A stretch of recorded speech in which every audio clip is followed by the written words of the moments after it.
Welcome to Eye on the Issues. Today we are talking to Stephanie Nash. She is an agricultural advocate.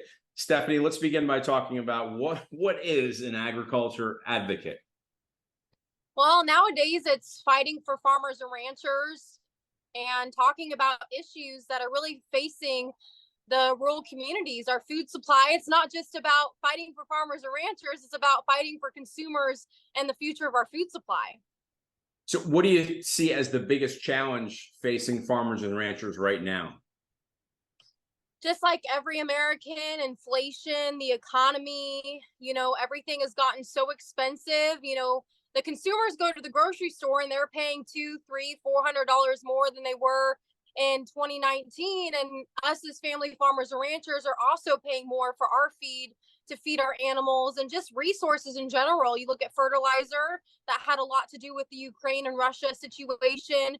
You look at overall parts for tractors and trucks, almost triple the amount that they were 5-6 years ago. So it's really a hard, I guess, lifestyle to live in right now because everything's so expensive. Mm-hmm.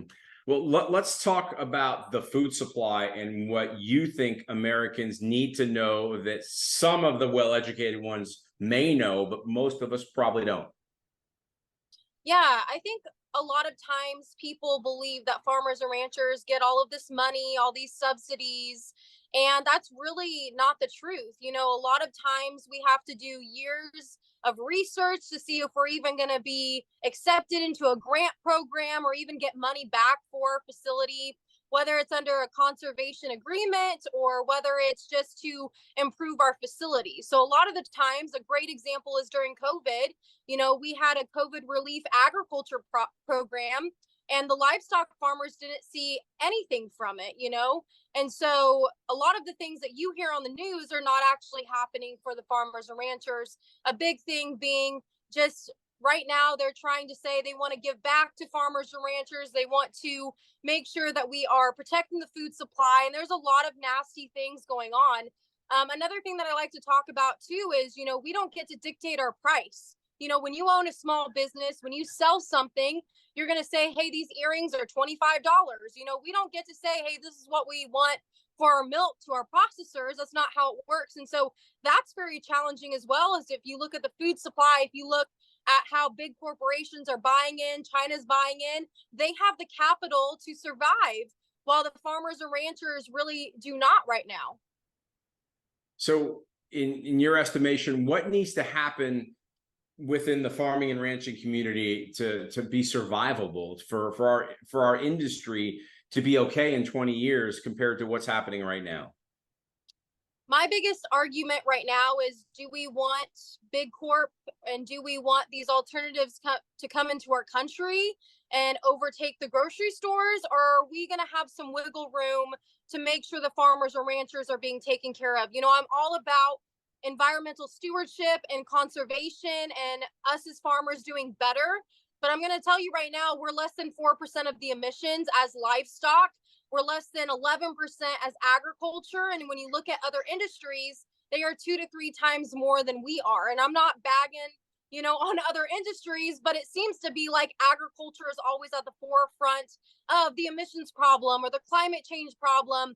And like, we as Americans really have to understand, what are we willing to, fight for on a conservation level, but what are we willing to lose? Because that's what we're doing right now, especially in the dairy industry.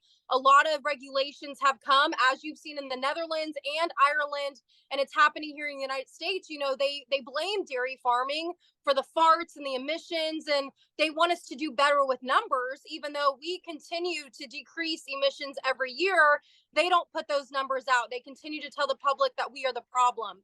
And so to the American consumer, you just have to realize, when you are voting for people that are very, very heavily invested in climate change, it's never going to be good for the family farmer or rancher. Again, I'm all about conservation. I'm all about doing better.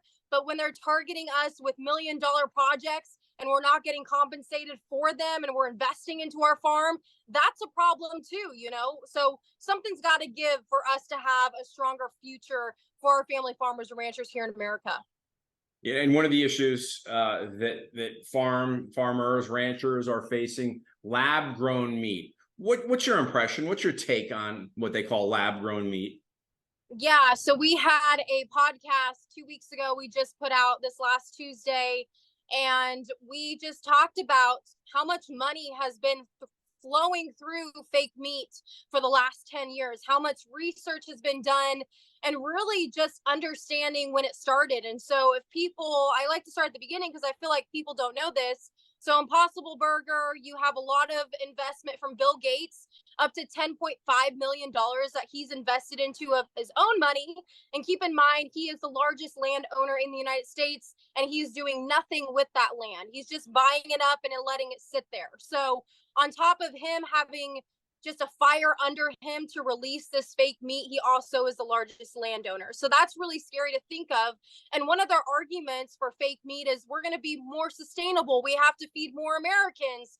Well, their first year projected, and they want $35 million, which amazes me, is 22 million pounds. The beef industry alone, I know they're going to produce chicken first, but just to get an idea, the beef industry alone produces 100 billion pounds a year. I mean, 22 million to 100 billion, that's a big stretch that they honestly will never hit. And then people don't understand, there's going to be byproducts that us as humans cannot digest. So where is that waste going? 86% of our byproducts as humans, cattle can digest and use that for agriculture products, real agriculture products.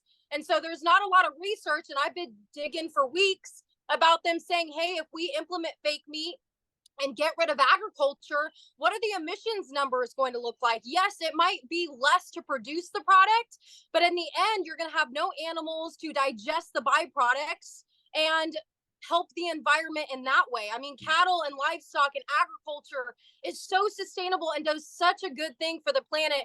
Again, going back to that less than 4% in the livestock industry, you can't get any better than that. And I'm not going to argue with them on a laboratory that's creating emissions and creating wasteful chemicals. So there's just no comparison to agriculture. Speaking of your podcast that you said just aired recently, what's the name of it and what can people learn on it that they haven't heard so far from you today? Yeah, so the podcast is under Ag Women Connect. We are women that truly believe in politics and spreading the awareness about agriculture, because in a world full of problems, we don't believe that agriculture is in the top of the conversation. So we digest topics. Like, we talked about the fake meat, we talked about numbers, who's investing into it. In a couple weeks, we're going to be talking about like the average age of a farmer, because that's a really scary thing to think about, 60 to 65. So who is the next generation coming up to supply agriculture and the food that we need? But yeah, you can just look up agwomenconnect.com. It's under our podcast in Real Ag Issues. So speaking about becoming a farmer and the average age of being a farmer, if somebody doesn't have farming in their family, and obviously if the average age is 65, you got to figure the younger kids are going and doing something else. And somebody doesn't have ag experience, what can they do if they want to get in that industry? What's your advice? Yeah, I think there's a lot of great people, having their own gardens and having a couple cattle on their land and just trying to, sustain their family. But I'm going to say, if you want to get into agriculture, think big, because we need mass producers. We need a lot of people with passion to take over these family farmers and ranchers. So number one, China doesn't get a hold. They already have Smithfield, which is a huge pork producer, and we don't need Bill Gates buying any more agriculture resources. So I would say, if you're out there, you're passionate about agriculture, you have some money, you want to invest, that's great. If you don't have money, find a farm and ranch. Let them know your passion. Let them know that you want to stick around, because the problem right now is a lot of these family farmers and ranchers, their kids are going off and, they're becoming lawyers and doctors and a whole bunch of other things, which is great. But then who has the farm? And in the end, they're going to have to sell it. So that's a big problem too. We're selling off land because we have nobody to give it to. So I would just reach out if you're passionate in poultry. There's a lot of guys that would love to teach you, and same with every other aspect of agriculture. We truly need a lot of people to understand the food supply and what we need for the future. Speaking of the future, let's get back to lab grown meat for a second. So let's say you go out to a restaurant.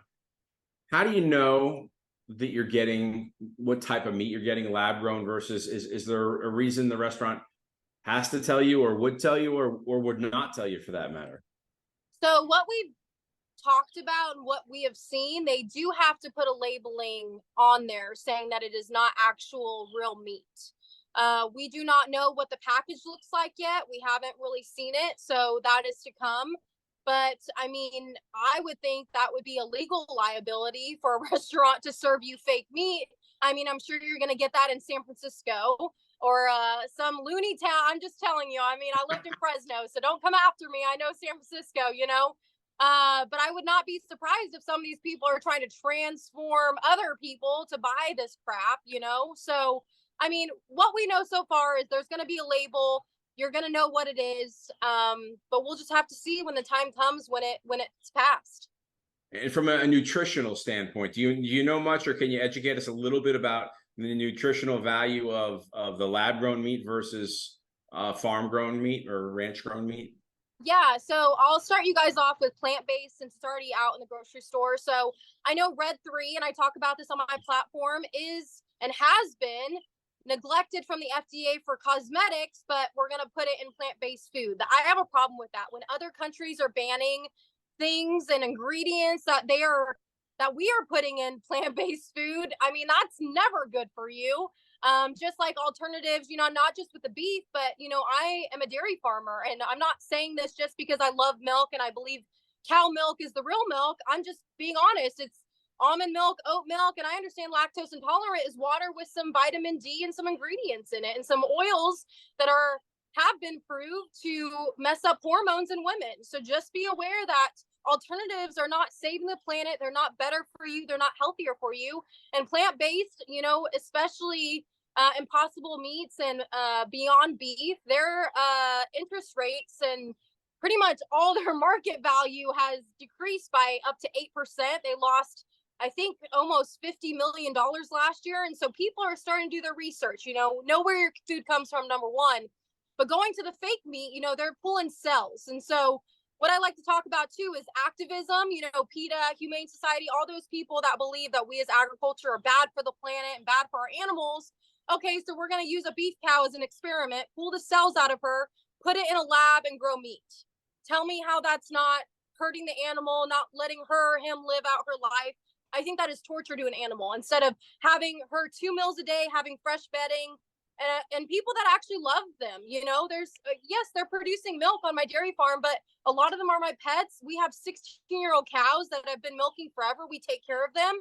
And so I don't justify the animals going in a lab, taking their cells and it being grown into meat. That's something that's very strange to me. And they're pushing it like it's the best thing ever. So just be aware there's a lot of articles, a lot of people, a lot of big corporations, a lot of government trying to make this into something new and fun and our future. And it's not. So Wyoming is our primary audience, although, you know, obviously anybody can watch this. What would you tell the people of Wyoming, obviously a very rural agriculture state, in terms of what the message they could communicate with their lawmakers in order to put I guess a backbone a little bit in the farming and ranching industry and to kind of help support it and make and allow it to continue to grow and thrive and survive, really? Yeah, I mean, I think you guys are in a very unique position. You know, Wyoming has not really developed much. You guys are still living the cowboy, cowgirl lifestyle. And with that, again, going back to the average age of farmer, you're in your corner. You know what you know, you're used to it, you have your land, you're pretty protected. And you guys are in a state that is going to fight for you. I mean, you look at California, where I came from, they're not going to fight for us. New York's not going to fight for us. And so really getting in with legislation and getting in with people that want to fight for you. If you feel like you're having water problems, or if you feel like there's other countries that you've heard coming in and buying up land, rally about it, put it out there, you know, get a news crew out there, because the more news and the more info that we can get about land and water resources being taken in prime agriculture spots, that's big, because Bill Gates is doing it every day. You know, I had somebody call me from Arkansas, and I know I'm getting off from Wyoming, but it might be happening in your backyard. It was a New Jersey oil company, and who was invested into it? Bill Gates. So you really have to do your research. If big companies are coming in and buying up land, just know who's buying land. And so I just feel like you guys are still in a good position to really rally around farmers and ranchers, get to know your communities, get to know people moving in. I know you guys are getting that too, as Montana is too. So make sure they understand what agriculture is and that you're not in the way. They moved into your county. I do that in Tennessee. As they build around me, I had the dairy farm first. So don't complain about the smell, don't complain about the lifestyle. Let them know that you're good people, but you have a job to do. And if there was one thing that you've learned since you've kind of educated yourself the way you have on the industries, that the average American might not know that you think they should, what's one thing, what one little nugget that kind of might ignite some learning on people that are out there right now watching this? Ooh, I think the biggest thing is stop listening to moms and dads at home that have one cow in their backyard. And I'm not being mean, I'm just being honest. We have a lot of people on the internet that are talking about this mRNA vaccine, and they're talking about things in our food, and that, it's coming from big corporations and all of this other stuff. 97% of our country are still controlled by family farmers and ranchers. We are still producing the food. Yes, we are sending it to beef packers, we're sending it to milk processors, but it's still the most wholesome product you can get. And so if we scare people into buying local, that's not helping either, because people are just going to be like, oh, our whole food supply is messed up. And, then it might persuade them to go to alternative. We need to ensure that every consumer understands that 97% of family farmers and ranchers are supplying the food, and we are generational farmers that care about the food supply. We would never, ever intentionally harm the food supply or even just educate you incorrectly. We want you to believe in agriculture. We want you to believe in the future of your food. So just know where your information is coming from and understand that generational farmers are educating in the correct way.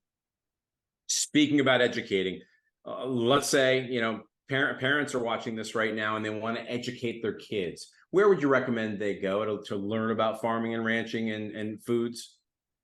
Yeah, I love this. So, being a dairy farmer, you do have access as the consumer to the Dairy Alliance. They have coloring books that teach you about the milking process. They have cow fans with cow facts on the back. And that's just, the dairy industry. You also have the Beef Council. They do a lot of education with the beef itself. There's a lot of great programs out there. If you're a parent as well and kind of want to read over things and then teach it to your kids, Protect the Harvest has a great information. They're huge advocates for truth and where our food is coming from. So sometimes as a parent, and I've done this before because I do tours on our farm, I talk to the parents and then I talk to the kids in a way that they'll understand it. So sometimes having the parent read it first and being like, oh, that's great stuff, and then teaching their kid what they want to learn, that's also a great way. Good idea. And what about somebody that they think of the traditional farmer or rancher and what they do? A farmer, for example, plowing the field, maybe on a combine or whatever they're doing out there. I'm sure there are other jobs, associated with and connected to the farming industry. What is there anything you can recommend for people to think about if they don't want to be the traditional farmer, that they could actually get them employed in the industry? Yeah, there is so much. I mean, I grew up on a dairy farm, so it was easy for me to want to come back because I had a passion for it. But I mean, there's a lot of banking opportunities. If you love finance, there's a lot of banks that support agriculture loans. So that's a cool thing. And most of the time, our bank, especially, they come visit us 4 or 5 times a year and they just check over things and create a relationship. So you get to be on the farm, but you don't have to actually own and be in charge of it. There's also, genetics. There's a lot of people that work in genetics for farming. That's a big thing. A lot of good money in that. You could be a vet. You could take care of animals, which we need more veterinarians. If you're listening, we need more veterinarians, large animal vets. So if you have a passion for that, we always are looking for that if you want to go to school for that. Trying to think of other things. I mean, food service, you could be taking food to restaurants for chefs. That's a beautiful. We work with somebody with our local cheese that, introduces our product to chefs. That's amazing. You get to taste the product and then you get to share the story of the family farmer rancher, which I think is beautiful. So lots of opportunities in agriculture, over $19 billion in the agriculture industry in the United States right now.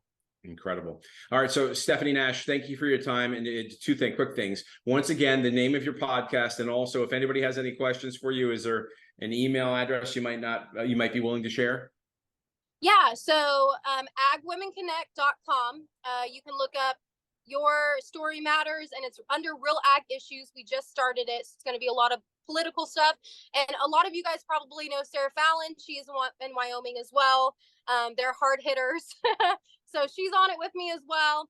So that's a good one. And then if you guys want to email me, it's just Stephanie with a PH Nash Farms. So Stephanie Nash Farms with an S at yahoo.com. So email me. I will be there in September too. So I'm looking forward to maybe meeting some of you, doing some stories. I mean, I feel like a lot of you guys don't have the opportunity to share your story. So I would love if you are willing to talk about Wyoming and the beautiful state and what agriculture is there. Just reach out to me. I would love to meet you.